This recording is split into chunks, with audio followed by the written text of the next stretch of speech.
ओम शांति। आज 14 अगस्त 2023 है और प्यारे बाबा के साकार रूप से चले हुए मधुर महावाक्यों को स्पष्ट करेंगी आदरणीय आशा दीदी। ओम शांति दीदी। बाबा ने कहा, मीठे बच्चे, कर्म अकर्म विकर्म की गति को ध्यान में रखते हुए इन कर्मेंद्रियों से कोई भी पाप कर्म नहीं करना। दे दान तो छूटे ग्रहण। नेचुरली ये बाबा कहते हैं जब तुम मेरे बन जाते हो उसके बाद अपनी कर्मेंद्रियों से अगर तुम विकर्म करो तो उसका तो 100 गुना दंड पड़ेगा। इसलिए जो आपकी कमजोरी है उसको दान करो तो ग्रहण से छूट जाओ। प्रश्न है, किस बात में ब्रह्मा बाप को फॉलो करने वाले बच्चे भविष्य में तख्त नशीन बनते हैं? जैसे ब्रह्मा बाप देह सहित पूरा बलि चढ़े, अपना सब कुछ ईश्वर अर्थ बच्चों की सेवा में लगा दिया, डायरेक्ट इंश्योर किया, इसलिए विश्व की राजाई मिली। ऐसे ही फॉलो फादर, सपूत बनने का सर्टिफिकेट लेना है, सगे बन तन मन धन से सेवा करनी है, बाप का पूरा मददगार बनना है, सब कुछ इंश्योर कर 21 जन्मों की राजाई का हकदार बन सकते हो। बाबा कहते हैं शिव बाबा को हम क्या देते हैं? शिव बाबा को हम दे ही नहीं सकते कि शिव बाबा तो लेते नहीं हैं, लेकिन जो कुछ हम करते हैं वो हमारा इंश्योर हो जाता है और फिर हमको जो है वो आदमी बाबा देता है। गीत है, बचपन के दिन भुला न देना। मीठे मीठे बच्चों ने गीत सुना, अब बच्चों ने जीते जी इस दुनिया से मरकर उस दुनिया में जाने के लिए बाप की गोद ली है। कौन सा बाप है?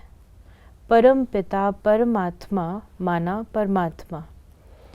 हमेशा जब समझाते हो तो ऐसे मत कहो बाबा ज्योतिर्लिंगम है, अतः ज्योति स्वरूप है, हजारों सूर्यों से तेजोमय है। ये कहना वास्तव में रॉन्ग है। क्या कहना है? परम पिता परमात्मा यानी परम आत्मा, वो सदैव परम धाम में रहते हैं। परम अर्थात ऊंच से ऊंच इनकॉर्पोरल फादर, वो कभी आत्माओं का बाप है, वो सभी आत्माओं का बाप है, इसलिए उनको सुप्रीम कहा जाता है। वो जन्म मरण के चक्र में नहीं आते।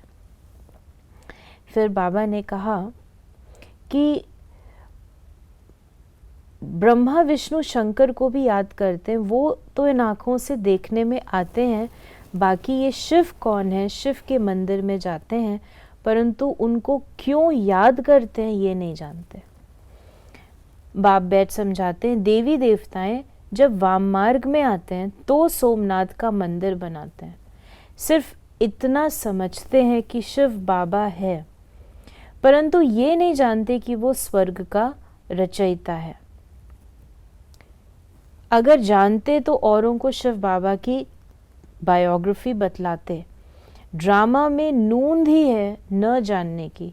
जानना अर्थात वर्षा पाना, न जानना अर्थात वर्षा गवाना।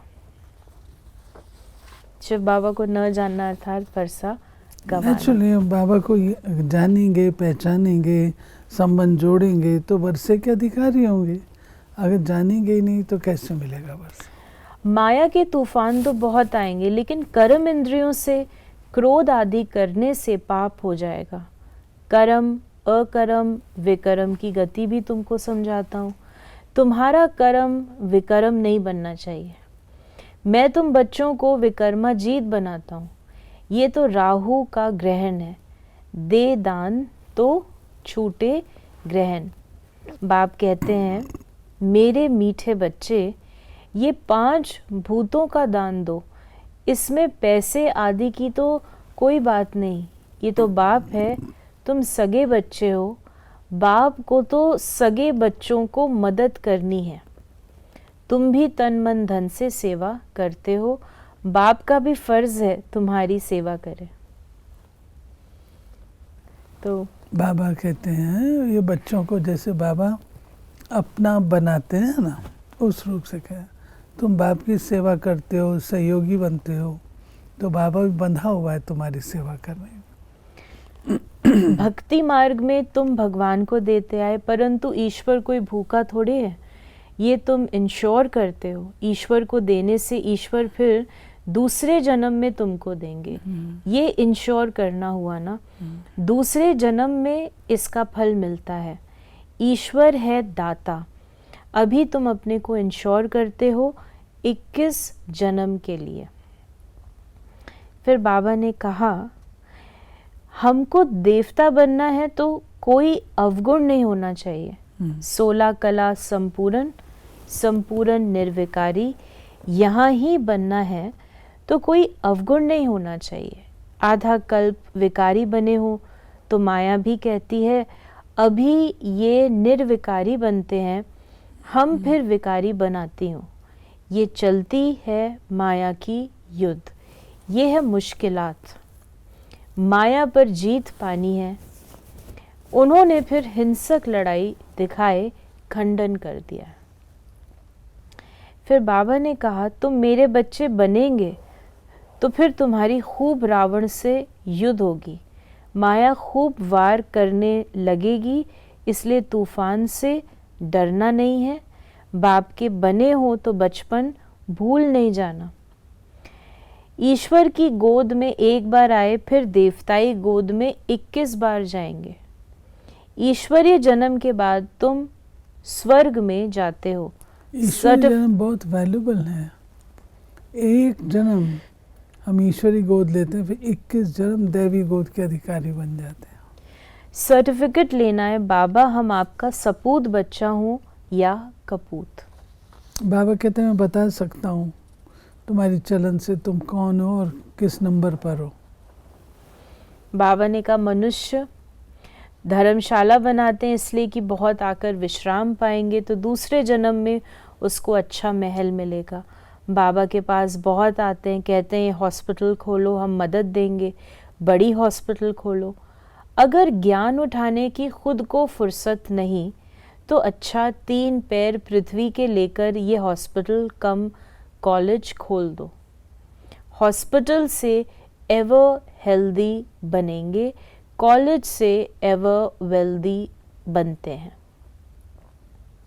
फिर बाबा ने कहा कि बाबा ने रक्षाबंधन पे कहा कि साल साल रावण को जलाते हैं परंतु मरता नहीं है। साल साल तुम रक्षाबंधन मनाते हो, राखी बांधते हो, फिर भी अपवित्र बन जाते हैं।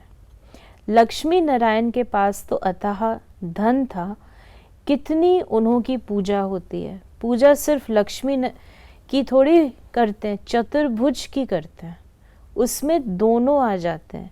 लक्ष्मी के साथ नारायण तो ज़रूर चाहिए, इसलिए दोनों की पूजा करते हैं। बच्चे पूछते हैं दिवाली पर, सब कहते हैं अगर लक्ष्मी की पूजा नहीं करेंगे तो धन तुम्हारे पास नहीं आएगा, इसलिए बाबा राय देते हैं बच्चे इसमें साक्षी होकर पाठ बजाओ, नहीं तो खिटखिट होगी। इसे स्पष्ट करें। बाबा कहते हैं लोग कहते हैं कि लक्ष्मी की पूजा करनी दिवाली पर, और अगर वो पूजा करते हैं नहीं करते हैं तो लोग उसको ठीक नहीं मानते हैं, धन नहीं आएगा। लक्ष्मी को धन की देवी मानते हैं ना। तो बाबा बच्चों को समझाते हैं इसमें कोई हर्जा नहीं है, साक्षी होकर के पार्ट प्ले किया, कोई फ़र्क नहीं पड़ता उसमें। फिर बाबा ने आज हम बच्चों को कहा, बाबा कहते हैं जिससे तुमको स्वर्ग का सुख मिलता है, ऐसे बाप को भूल नहीं जाना, फिर स्वर्ग के सुख घनेरे मिल नहीं सकेंगे। मम्मा बाबा कहा तो स्वर्ग में आएंगे, परंतु स्वर्ग में तो आएंगे परंतु आकर नौकर चाकर बनेंगे। फिर बाबा ने कहा कि इस समय तुम सेवाधारी हो, तुम हो रूहानी सोशल वर्कर। आज बाबा ने हमें वरदान दिया, कर्म योगी बन, हर कार्य को कुशलता और सफलता पूर्वक करने वाले चिंता मुक्त भव। कई बच्चों को कमाने की, परिवार को पालने की चिंता रहती है, लेकिन चिंता वाला कभी कमाई में सफल नहीं हो सकता। चिंता को छोड़कर कर्म योगी बन काम करो, तो जहाँ योग है वहाँ कोई भी कार्य कुशलता और सफलता पूर्वक संपन्न होगा। अगर चिंता से कमाया हुआ पैसा आएगा भी तो चिंता ही पैदा करेगा, और योग युक्त बन खुशी खुशी से कमाया हुआ पैसा खुशी दिलाएगा, क्योंकि जैसा बीज होगा वैसे ही फल निकलेगा। बाबा कहते हैं चिंता मतलब कुछ भी करना है, घर गृहस्थ को चलाना है तो चिंतित होंगे तो घर में चिंता ही फैलेगी। इससे बजाय कर्म योगी बन करके करो। और स्लोगन है, सदा गुण रूपी मोती ग्रहण करने वाले होली हंस बनो, कंकड़ पत्थर लेने वाले नहीं। तो ये थे बाबा के आज के मधुर महावाक्यों का स्पष्टीकरण। यदि आपके मन में कोई भी प्रश्न है तो आप उसे मैसेज कर सकते हैं 8826599309 पर। ओम शांति।